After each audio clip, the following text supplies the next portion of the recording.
I never thought I'd be that girl writing one of these stories, but here I am, completely shattered and disgusted. I'm 24, and I thought I had my life figured out. I had been dating my boyfriend for almost 3 years, 3 years that felt like a lifetime of building something real together. We had moved in together after our first anniversary, found this perfect little 2-bedroom apartment with hardwood floors and a tiny balcony where we'd drink coffee on Sunday mornings. We had a joint savings account that we'd been feeding religiously, planning for our future. We even adopted a dog together, a golden retriever mix named Charlie who had become our shared obsession. I thought we were solid. I thought we were unshakable. My boyfriend, let's call him Jake, was everything I thought I wanted in a partner. He was reliable, funny in that dry way that made me laugh even when I was having the worst day. He remembered the little things, how I liked my coffee, that I got anxious before big presentations at work, that I always needed the room to be absolutely freezing when I slept. We had our routines, our inside jokes, our plans. We'd started talking about engagement rings, for God's sake. Not in a serious way, but in that casual way couples do when they're testing the waters of forever. My older brother, I'll call him Marcus, had always been the golden child in our family. He was 6 years older than me, successful, charismatic, the kind of person who could walk into any room and instantly become the center of attention. He'd been living across the country for the past 5 years with his long-term girlfriend, Sarah. They seemed perfect together, one of those couples that made you believe in soulmates. They had this beautiful apartment in Seattle, good jobs, the whole picture-perfect life that our parents loved to brag about at family gatherings. So when Marcus called me 3 months ago, his voice cracked and small in a way I'd never heard before, telling me that he and Sarah had broken up, I didn't hesitate to offer help. He needed a place to crash temporarily, he said. Just until he figured things out, got back on his feet. Of course, I told him he could stay with us. That's what family does, right? Jake didn't seem too thrilled at first when I told him Marcus would be staying in our guest room. I remember the way his face shifted, just for a second, before he plastered on a smile and said it was fine. I chalked it up to him just being used to our space, our privacy. We'd been living together for over 2 years, and having another person in our sanctuary would definitely be an adjustment. Marcus arrived on a Thursday afternoon in March with 3 suitcases and a defeated expression that broke my heart. He looked exhausted, like he hadn't slept in weeks. His usually perfect hair was disheveled, his clothes wrinkled. This wasn't the confident, put-together brother I knew. This was someone who had been completely blindsided by life. At first, everything seemed normal. Marcus was grateful, almost overly so. He insisted on contributing to groceries, helped with housework, walked Charlie when Jake and I were both at work. He was the perfect house guest. Jake seemed to warm up to him quickly, and I felt relieved. I had worried about the dynamics, about 3 adults sharing a space that had been designed for 2. But then, slowly, things started to shift. It began with small things that I dismissed as my imagination. Jake started coming home from work later, saying he was hitting the gym. This was new. Jake had never been particularly interested in working out before. When I asked if I could join him, he'd brush it off, saying he was just doing basic stuff, nothing I'd be interested in. I found it odd, but I figured maybe having Marcus around was making him feel self-conscious about his fitness level. Marcus had always been in incredible shape, the kind of guy who made exercise look effortless. Then I started noticing that Jake and Marcus were spending more time together. A lot more time. They'd watch movies together after I went to bed. I'm an early sleeper, usually in bed by 10 on weeknights. I'd wake up sometimes to use the bathroom and hear them laughing quietly downstairs, the blue glow of the TV flickering under the door. When I'd ask what they watched, they'd give vague answers or change the subject.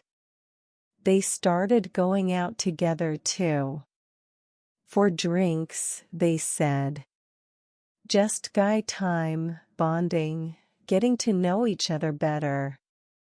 I thought it was sweet, actually. I'd always wanted Jake to connect with my family more, and Marcus was going through a tough time. If they were becoming friends, that was a good thing, right? But there was something about the way they interacted that felt different. It wasn't the usual bromance thing I'd seen between guys before. There was an intensity to their conversations, a way they would look at each other across the dinner table. Sometimes I'd catch them in what seemed like intimate conversations that would stop abruptly when I walked into the room. Marcus started working out with Jake. Suddenly, Jake was leaving for the gym at 6 in the morning, coming back sweaty and energized in a way I'd never seen before. When I asked about it, he'd just say Marcus was helping him with his form, teaching him proper techniques. I started to feel jealous, which was ridiculous.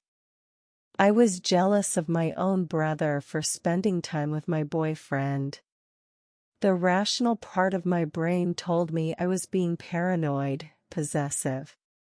These were two of the most important people in my life. Wasn't it a good thing that they were getting along? But the signs kept adding up. Jake became more secretive with his phone.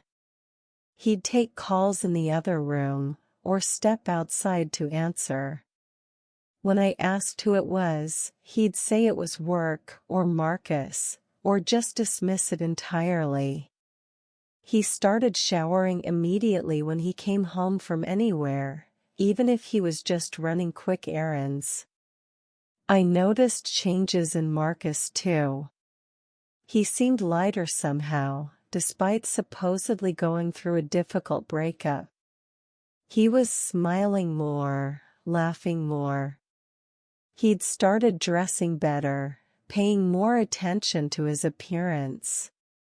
When I asked how he was handling the breakup, he'd give me these cryptic answers about discovering things about himself and figuring out who he really was.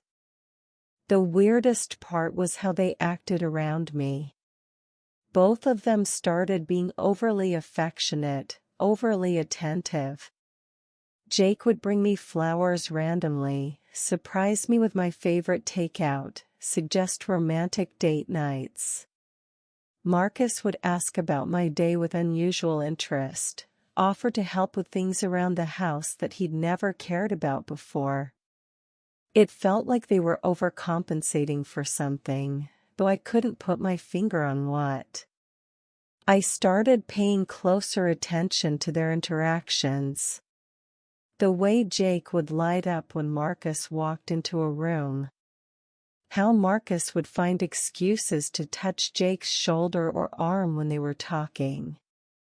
The inside jokes that had developed between them that I wasn't part of.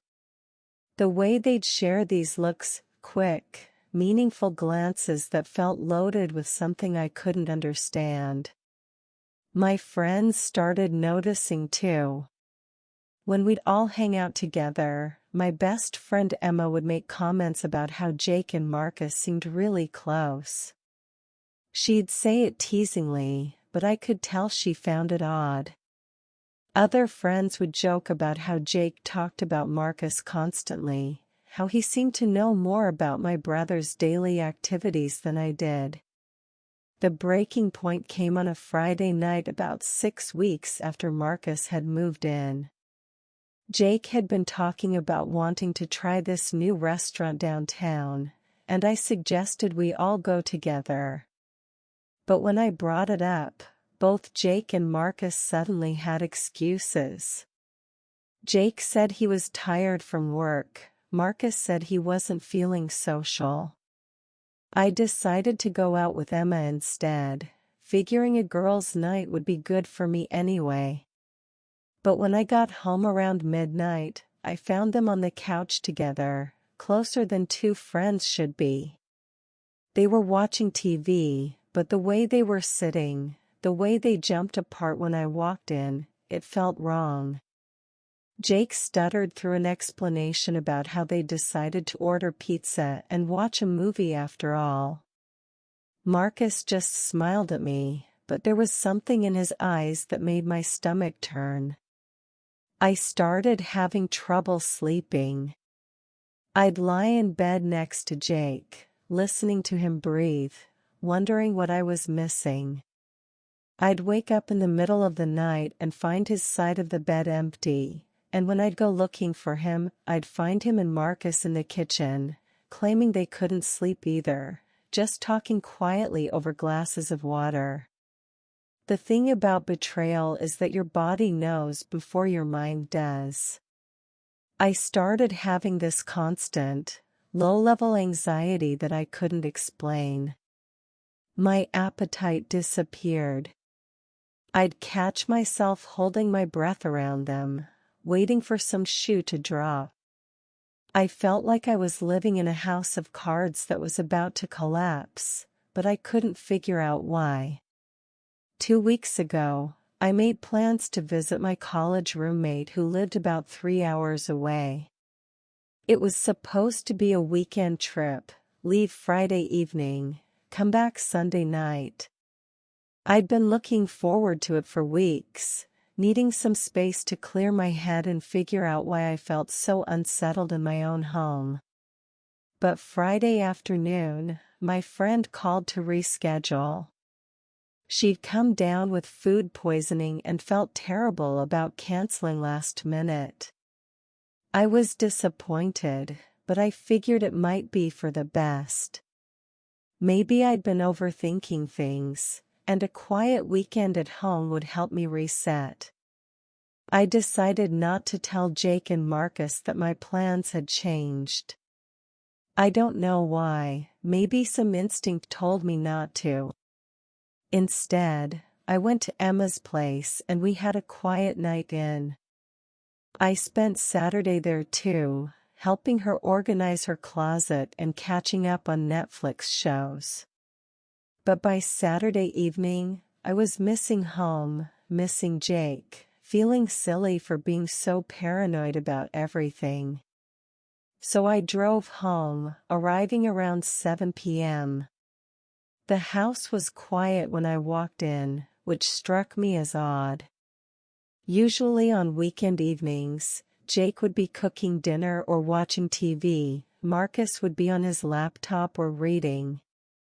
But the main floor was empty, silent except for the sound of Charlie's tail wagging as he greeted me. I called out, but got no response.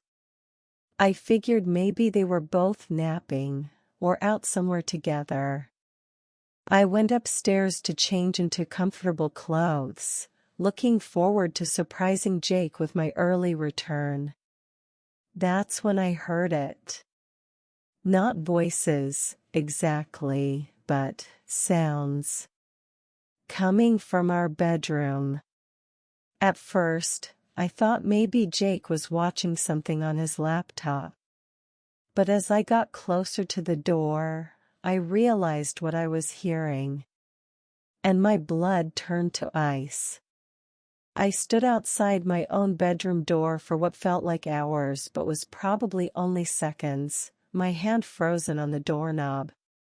Part of me wanted to turn around, walk back downstairs, leave the house and never come back. But I needed to know. I needed to see. So I opened the door. And there they were. In our bed. The bed where Jake and I had made love hundreds of times, where we'd talked about our future, where we'd held each other through bad dreams and early morning laziness. Jake was on top of Marcus, and they were so lost in each other that they didn't even notice me at first. I didn't scream. I didn't cry. I just stood there, frozen, watching my entire world implode in real time. It was Jake who saw me first, his face going white as he scrambled to cover himself. Marcus just looked at me with this expression of resignation, like he'd been expecting this moment and had already made peace with it. The silence was deafening. I could hear Charlie barking downstairs, probably wondering why everyone was being so quiet. I could hear my own heartbeat in my ears, so loud I was sure they could hear it too. Finally, Jake started talking. Stumbling over words, trying to explain. It just happened, he said. He didn't mean for it to happen. He was sorry, so sorry. He loved me, he said. This didn't change that. It was just confusion. Experimentation. A mistake. But Marcus didn't say anything. He just sat there, holding the sheet around his waist, looking at me with eyes that held no apology, no shame. Just acceptance. Like this was always going to happen, and we were all just catching up to reality. I left without saying a word. I grabbed my keys from the dresser, walked back downstairs, and drove to Emma's place. I don't remember the drive. I don't remember what I told Emma when she opened the door and saw my face. I just remember the feeling of everything I'd built my life around crumbling into nothing. That was 2 days ago. I've been at Emma's since then, trying to process the fact that my boyfriend and my brother, two of the most important people in my life, had been carrying on behind my back for who knows how long. The signs had been there. All those late-night conversations, the working out together, the secretive phone calls, the way they looked at each other. I'd seen it all, but I'd refused to let myself believe what it meant. They've both tried to contact me. Jake has called probably 50 times, sent dozens of texts. Each message is a variation of the same theme. It just happened. He didn't mean to hurt me. He's confused about his sexuality. He wants to work things out. He says he loves me, that this doesn't change anything between us. But how can it not change everything? Marcus has been more subtle.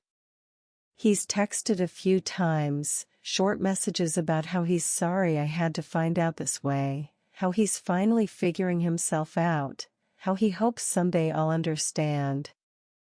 There's no begging, no pleading.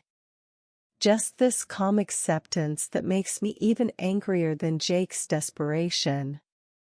The worst part is that I don't know what to feel. I'm angry, of course. Furious at both of them for lying to me, for betraying my trust, for carrying on this affair right under my nose in my own home. But I'm also heartbroken in a way I've never experienced before. This isn't just losing a boyfriend. This is losing my brother too, the person who was supposed to protect me, who I trusted completely. And then there's the shame. The embarrassment of being so naive, so blind to what was happening right in front of me. How many people knew? How many of our friends suspected? How long had this been going on? Was any of it real? Jake's love for me, the plans we made, the life we built together? I keep replaying every moment from the past few months, looking for clues I missed, signs I should have recognized. The way Jake started showering immediately when he came home. The way Marcus would disappear for hours at a time. The inside jokes, the shared looks, the way they'd both go quiet when I walked into a room. I think about our joint savings account, the money we'd been putting away for our future. I think about Charlie, who I love like a child but who technically belongs to both of us. I think about all the friends we share, the family gatherings that will never be the same, the holidays that are now going to be awkward and painful. Most of all, I think about trust. How do you rebuild that? How do you ever feel safe in a relationship again when the person you loved most in the world could lie to your face every day for months? How do you trust your own judgment when you missed something so massive happening right under your nose? Emma keeps telling me that this isn't my fault, that I couldn't have known, that they were clearly working hard to hide it from me. But I can't shake the feeling that I should have seen it coming. That I should have trusted my instincts when things started feeling off. I don't know what happens next. I can't go back to that house, to that bed, to that life. But I also can't imagine a future without Jake in it. Despite everything, despite the betrayal and the lies, I still love him. And I hate myself for that. I don't know if I'll ever be able to forgive Marcus. With Jake, there's at least the possibility that this was about confusion, about discovering something about himself that he didn't understand. But Marcus is my brother. He knew exactly what he was doing, exactly who he was hurting. He chose to pursue this anyway. The hardest part is that I'm mourning multiple losses at once. I'm mourning the relationship I thought I had with Jake, the future I thought we were building. I'm mourning the brother I thought I knew, the family dynamic that will never be the same. I'm mourning the person I was before I walked through that door, the trusting, optimistic person who believed in love and loyalty and family. I don't know who I am anymore. I don't know what I believe in. I don't know how to move forward from here. But I know I have to. Somehow, I have to figure out how to rebuild my life from the ground up, how to trust again, how to love again. I have to figure out how to be in the same room as my brother without wanting to scream. I have to figure out how to explain to our parents why I'm suddenly not with Jake anymore, why family gatherings are going to be uncomfortable. Right now, I'm just taking it one day at a time. 1 hour at a time. Trying to process the magnitude of what's happened, trying to figure out what comes next.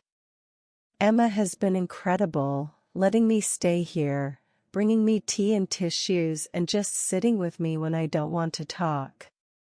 I know I'll get through this. I know that someday, this will just be a story I tell, a chapter in my life that's closed. But right now, sitting here in my best friend's guest room, surrounded by the wreckage of everything I thought I knew about my life, I can't imagine how I'll ever feel whole again. The betrayal cuts so deep because it came from the two people I trusted most in the world. They didn't just break my heart, they shattered my ability to trust my own judgment, my own instincts. They made me question everything I thought I knew about love, about family, about loyalty. And that, I think, is the part that will take the longest to heal.